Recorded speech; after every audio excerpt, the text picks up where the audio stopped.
Rebonjour tout le monde. Donc, mon nom c'est Mervat.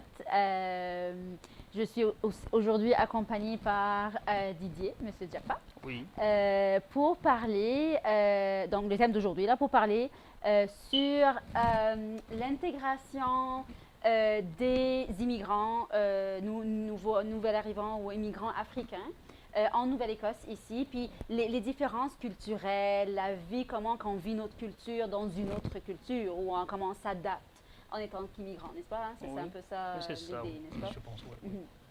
Mhm. Donc, qu'est-ce que vous pensez de ça, Monsieur Didier? Bah, je pense que c'est un sujet qui est très intéressant. Mhm. C'est un sujet qui fait appel à l'identité de chacun de nous en tant qu'être humain, déjà d'abord en tant qu'être humain, mais ça donc interpelle notre particularité en tant qu'Africains et immigrants. Donc, des personnes qui arrivent dans une société déjà constituée culturellement et qui y viennent avec leur culture.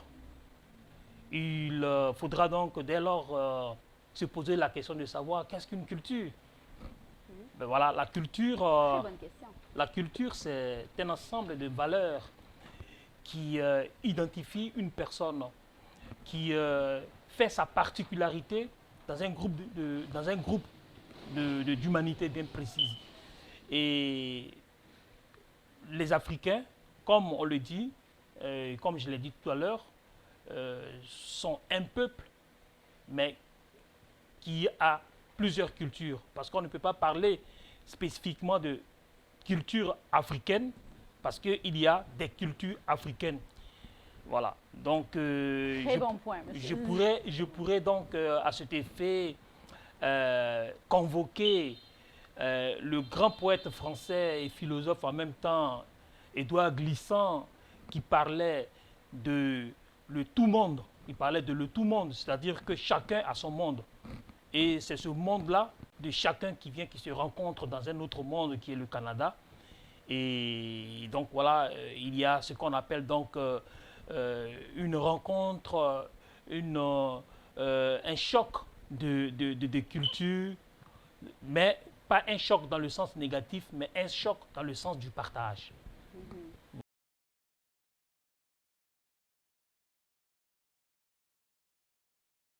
J'aime bien ce que vous avez dit. En fait, je crois qu'il y en a deux points très, très importants que vous avez vraiment mentionnés.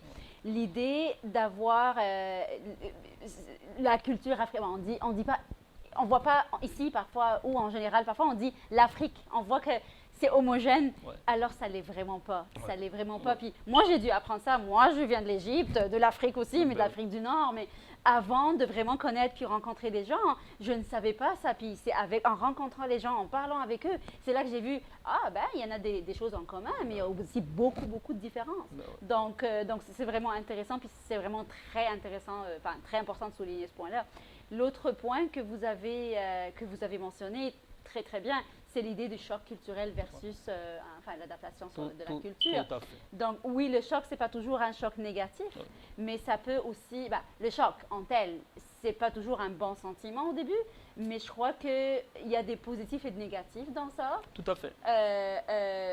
Mais je crois que l'adaptation au début est difficile. Donc, l'idée d'avoir, de vivre le choc culturel, c'est pas un bon sentiment, je crois, au début. Hein. Ouais, On voit le positif d'après, parce que par après, on voit qu'on a appris, on a découvert, on a changé, on est plus riche.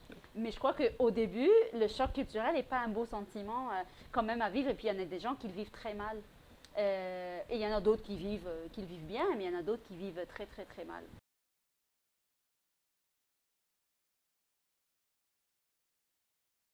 je suis d'accord avec vous, parce que si on considère le choc culturel comme étant un délaissement de quelque chose pour donc aller dans une forme euh, de, de changement, d'adopter une autre culture, donc voilà, abandonner la sienne et puis abandonner une autre culture, le choc peut être donc négatif, il peut être perçu dans une forme de négativité. Mais si le choc est accepté comme un instant, s'il est compris comme un instant, c'est-à-dire que cela nous permet de pouvoir donc rencontrer l'autre, le connaître, accepter l'autre dans ce que j'appelle aussi dans son altérité, donc c'est-à-dire que dans sa différence, si ce choc-là, il se réalise dans ce sens-là, ben, il n'aura pas de négativité, il n'aura qu'un apprentissage. Ouais. Or, l'apprentissage est toujours positif. Ouais. Donc, l'immigré qui arrive au Canada, il est confronté à cette réalité-là, de pouvoir se confronter aux réalités qui sont existantes, c'est-à-dire à ce qui est déjà là et dans lequel il vient apporter quelque chose de lui.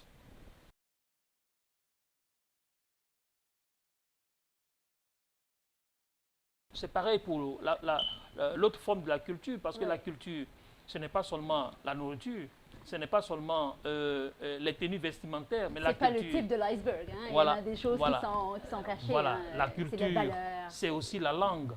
C'est la langue qu'on parle, parce que le premier point de rencontre culturelle, c'est la langue. Donc c'est la langue.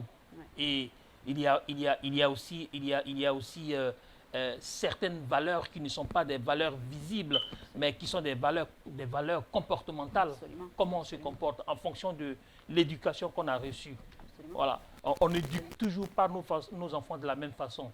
Non. Nos cultures influencent grandement l'éducation qu'on donne à nos enfants. Bien sûr. Et c'est ça aussi qui va déterminer le citoyen que l'enfant sera demain dans le nouveau pays qu'il habite. Et c'est ça, c'est un point qui est très, très important parce que j'en parle avec beaucoup de parents dans le cadre de mon travail.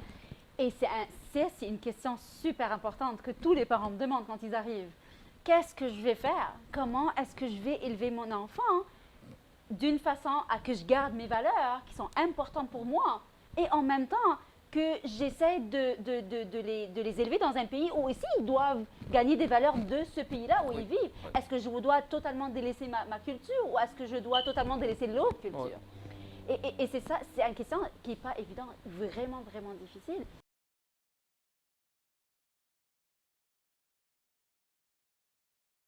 Moi, je comprends que ce n'est pas évident. Effectivement, c'est la lancinante problématique de l'identité. Construire une identité n'a jamais été une chose aisée.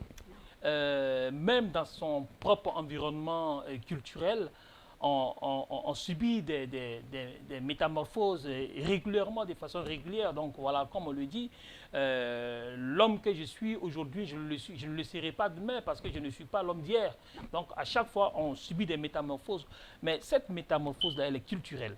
C'est-à-dire que vous avez tout à l'heure donné un exemple, l'exemple de la découverte de la cuisine de l'autre. La découverte de la culture de la cuisine de l'autre, on la découvre, comment on réagit par rapport à cette culture. Est-ce qu'on l'embrasse immédiatement ou bien on la rejette?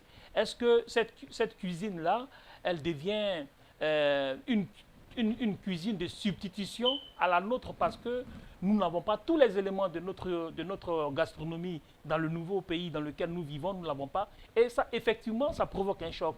Moi, quand j'arrive au Canada et je me rends compte qu'il y a la nourriture de chez moi que j'aime, que j'avais apporté des mains en France, que je ne peux pas avoir ici, je suis choqué. Je me dis, mais comment je vais me nourrir?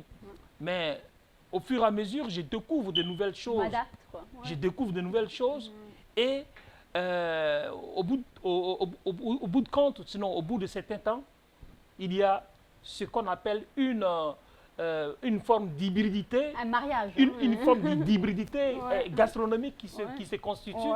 Et ça devient mon alimentation et ça devient une forme d'identité gastronomique et alimentaire que j'adopte.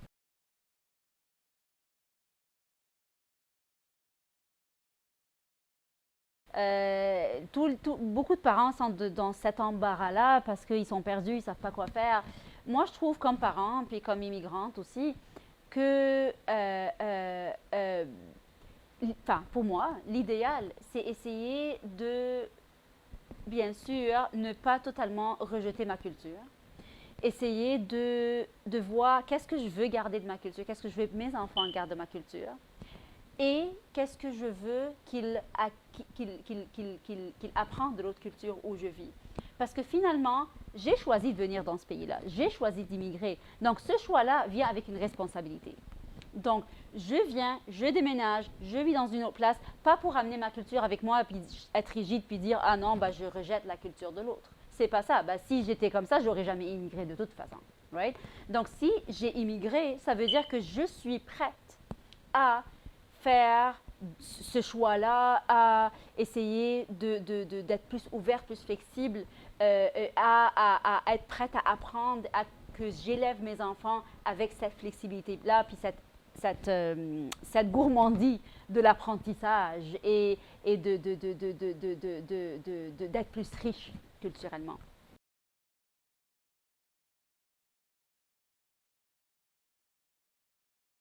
La culture, comme on venait de le dire tout à l'heure, elle nous impose en tant que parents de prendre certaines responsabilités, donc des responsabilités d'éducation, d'éduquer nos enfants.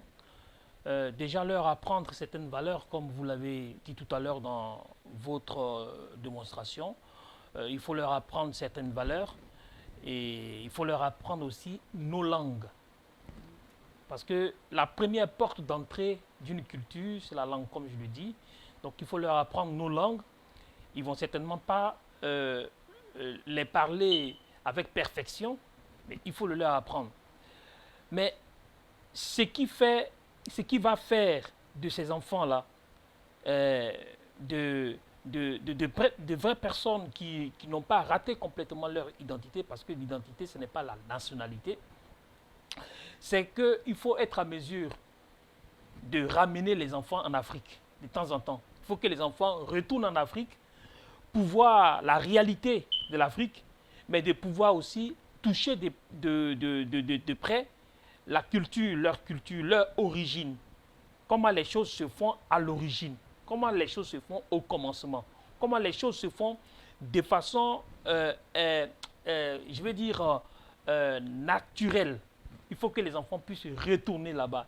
Et cela, ce contact avec la source, parce que je l'appelle la source, ce contact avec la source est une forme d'initiation pour les enfants qui va apporter une transformation réelle de leur approche de la vie. Voilà. Leur approche de la vie de façon générale. Ils vont avoir un regard autre s'ils arrivent en Afrique, s'ils touchent de près les réalités africaines. Je ne parle pas des réalités africaines qui sont dans les grandes villes, dans les capitales, parce qu'aujourd'hui, en Afrique, dans les capitales, c'est comme en Occident, il y a tout ce qu'il faut, tout ce qui se fait ici, ça se recopie là-bas. La mondialisation. Donc voilà, c'est la mondialisation, effectivement. Donc ça ne sert à rien d'enlever les enfants au Canada et puis les ramener, les envoyer dans les grandes capitales africaines comme au Caire, comme à Kinshasa, à Abidjan, à Lagos, ça ne sert à rien. Il faut les amener dans le fond de l'Afrique. Il faut qu'ils sentent. Ouais. Il faut qu'ils sentent leur culture. Il faut qu'ils s'imprègnent de leur culture. Il faut qu'ils apprennent les sons originaux. Voilà, ce ne sont pas des sons imbriqués par la culture que nous avons ici, mais ils ont besoin d'avoir cette source-là. Ils ont besoin d'avoir cette ressource-là qui va faire d'eux des hommes bien aguerris. C'est vrai. En fait, je suis en train de rire un peu parce que vous m'avez rappelé quelque chose. C'est que moi, mes enfants sont nés au Canada. Hein. Donc, c'est un point très, très important parce que quand tu les amènes en Afrique ou dans leur pays d'origine, comme tu as dit, ils vont voir la vraie langue, comment ça se parle, les choses, comment ils se font sur le terrain, comme la source, la vraie vie. C'est différent que qu'ils entendent ça à la télé, par exemple. Oui. Par exemple, j'avais une amie marocaine, puis elle me disait « Ah, ben vous parlez comme ça en Égypte », mais parce qu'elle regarde des films. Oui. Puis j'ai dit « Mais tu me vois parler comme ça ?» « Non, c'est pas comme ça qu'on parle. Oui. Alors là, les enfants vont voir un film ou on va voir une vidéo puis dire ah ben c'est comme ça qu'ils parlent, mais parce qu'ils n'ont jamais vu. Oui. Right? Donc ce qu'ils vivent ou l'expérience de leur culture que nous on essaie de leur ramener dans ce pays-là va être très différente de l'expérience de vie que lui, ils sont plantés là puis ils vont voir comment la réalité des choses arrive. Right? Et puis aussi une autre chose, c'est qu'ils vont voir que leur culture n'est pas homogène non plus. Oui, voilà. Ça, c'est très important. C'est comme j'ai dit, comme vous avez dit tout à l'heure, ou puis on en parlait, on ne parle pas de l'Afrique, la culture africaine, on parle des cultures africaines, même dans un même pays. Même dans un même pays, oui. Imaginez-vous, en Afrique, en Congo, par exemple, il y en a combien de langues? Oui. C'est énorme. Donc, c'est que eux, en étant ici, même les Africains, même les jeunes qui sont nés au Canada, ils vont dire, ah oui, la culture au Congo, ou la culture africaine. Même eux, hein. Tant qu'on dit ce qu'on veut, s'ils ne le vivent pas, ils ne vont pas le comprendre. Ils vont pas l'imaginer. Donc, savoir que leur culture est non plus pas une culture homogène, et ce n'est pas seulement une spécificité du pays où ils vivent qu'on n'est pas homogène, c'est partout c'est hétérogène.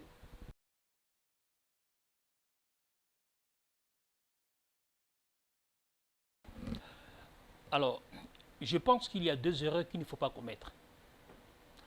La première erreur qui consiste à vivre une forme d'assimilation. C'est-à-dire que l'assimilation, ça consiste à rejeter entièrement sa culture et puis adopter la culture de l'autre, donc la culture du pays dans lequel on vit. Cette forme d'assimilation nous fait perdre ce que j'appelle notre identité, notre spécificité. Ce qui fait que nous sommes ce que nous sommes et que nous ne sommes pas l'autre. Nous avons besoin d'avoir notre particularité, notre identité, ce qui nous fait que dans ce qu'on peut appeler l'universel, on a quelque chose à apporter. Voilà. Ce qui est l'autre couleur de l'arc-en-ciel qui rend la chose belle. Et nous devons la conserver. Alors, si nous faisons de l'assimilation, nous la perdons complètement. Nous n'apportons plus rien à l'universel. Nous prenons à l'universel et nous ne lui apportons rien. La deuxième erreur qu'il ne faut pas commettre, c'est l'erreur de la mélancolie ou bien de la nostalgie. Vivre donc de façon mélancolique, nostalgique, dire que oui, ma culture était la meilleure, ouh là là, ici, tout ce que je vois ici, c'est inutile, ça ne sert à rien, ce n'est pas bon, et que la mienne, ma culture chez nous, oh mais c'est comme ça, et vouloir même transformer le pays dans lequel tu vis à ton pays dans lequel tu étais. C'est-à-dire que apporter tout ce que tu étais là-bas, tout ce qui s'est fait là-bas et qui ne peut pas se faire ici, vouloir l'apporter ici, c'est une grosse erreur. Il faut donc être à mesure, il faut être donc capable de pouvoir être dans l'entre-deux. Être dans l'entre-deux, c'est faire ce que ce philosophe-là, je l'aime beaucoup parce qu'il m'a beaucoup influencé. Édouard Galland, c'est ce qu'il a appelé la créolité. La créolité, c'est le mélange. C'est le mélange, une partie de toi avec une partie de l'autre qui fait une autre personne. Parce que quand nous venons dans un autre monde, nous venons avec notre monde, nous venons avec ce que nous sommes, mais nous devenons un autre monde. Donc il faut pouvoir aller à cela. Ça veut dire qu'il ne faut pas s'oublier, mais il ne faut pas aussi ignorer le monde, le milieu qui t'entoure. C'est pourquoi, puisque l'être humain est un être culturel, donc un être qui apprend et qui enseigne, il faut qu'on puisse être à mesure de pouvoir léguer cela à nos enfants par l'éducation, leur montrer qui ils sont, leur montrer que leur culture, voici leur culture, voici ce qui se fait chez eux, mais il faut montrer les bons côtés de nos cultures, il faut le montrer à nos enfants, mais il faut aussi leur montrer qu'ils ont intérêt à pouvoir donc adopter la culture du pays qui les reçoit, pouvoir donc montrer, in fine, montrer une personne différente, une personne particulière, de sorte que lorsqu'il y a une rencontre entre notre enfant, nos enfants, ou bien nous-mêmes et l'autre personne, ou bien l'autre entité qui n'est pas nous, la personne puisse savoir, puisse se dire que, oui, je viens de rencontrer quelqu'un, ah, mais toi, mais qu'est-ce que tu as de particulier? Je vois que tu as quelque chose de particulier. Comment se fait-il que tu es ce que tu es? Mais je suis ce que je suis parce que je suis un mélange de monde. Je suis un mélange de monde. Et c'est ce mélange de monde-là que nous devons cultiver. Nous devons encourager nos enfants à ne pas se renier.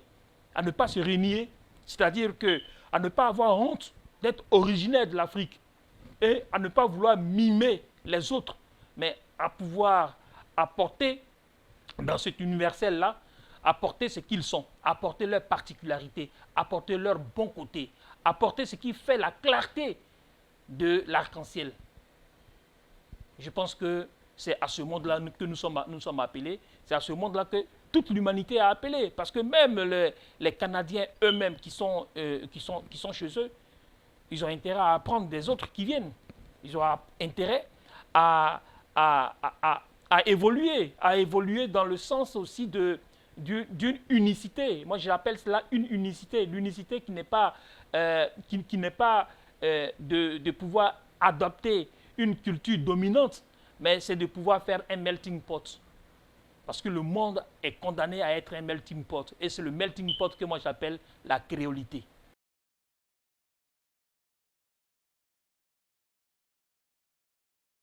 Comme je l'ai développé, il y a la notion d'ici et d'ailleurs. Oui. Voilà. Ici, où nous sommes présentement ici au Canada, c'est notre ailleurs. C'est notre ailleurs. Et c'est leur ici. Et l'impression qu'ils ont l'impression que ici, c'est leur ici. C'est ça. Or, leur ici, c'est l'ailleurs qui est l'Afrique. C'est ça. C'est l'Afrique qui est leur ici. Ça. Donc, il faut les ramener à leur ici, afin que quand ils arrivent ici, ils sachent qu'ici, ils y sont, ils y vivent, mais ils ont leur ici là-bas. Aussi. Donc, il y en a Voilà. deux ici. Donc, ils ont deux ici finalement. C'est ça. Ils ont un ici permanent, où ils vivent, où ils passent une grande partie, mais ils ont leur ici, là où ils sont, ils ont leurs racines. C'est ça. Voilà. Donc, en fait, ils ont donc les pieds dans les racines africaines et ils ont la tête dans la civilisation canadienne ou bien sur une civilisation occidentale. Ce qui va les aider à choisir. Et ce qui va les aider à choisir, à grandir, ils vont même, à être plus riche. Je ne parle même pas de choisir. Non, pas l'un ou l'autre. Je veux dire choisir quoi prendre et quoi laisser des deux. Oui, marier les deux. Mais ça va leur permettre de se forger une identité, une personnalité. Voilà, qui est propre à eux, qui est unique à eux. Et ça va créer ce qu'on appelle leur individualité, leur particularité. Absolument. Voilà. Absolument.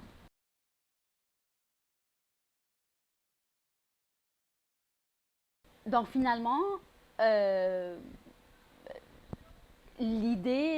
l'identité, quand on en a parlé beaucoup, des enfants, des parents, de l'immigration, l'identité, qui je suis, toutes ces questions-là, ce n'est pas des questions faciles, on est d'accord. Oui. Hein, c'est des questions qui sont c'est une question très profonde et très compliquée, qui ne se vit pas facilement. Oui. Ce n'est pas un choix facile, ce n'est pas A ou B, ce n'est pas un ou deux, Oui. c'est vraiment, ça prend beaucoup d'efforts conscients de la personne, je pense, pour pouvoir réussir sa vie dans un pays où il n'est pas né, mais il a choisi d'y vivre, je pense. Hein, donc, oui, je suis d'accord avec vous et je voulais donc rebondir sur une notion un élément que vous avez évoqué tout à l'heure, la notion de A et B.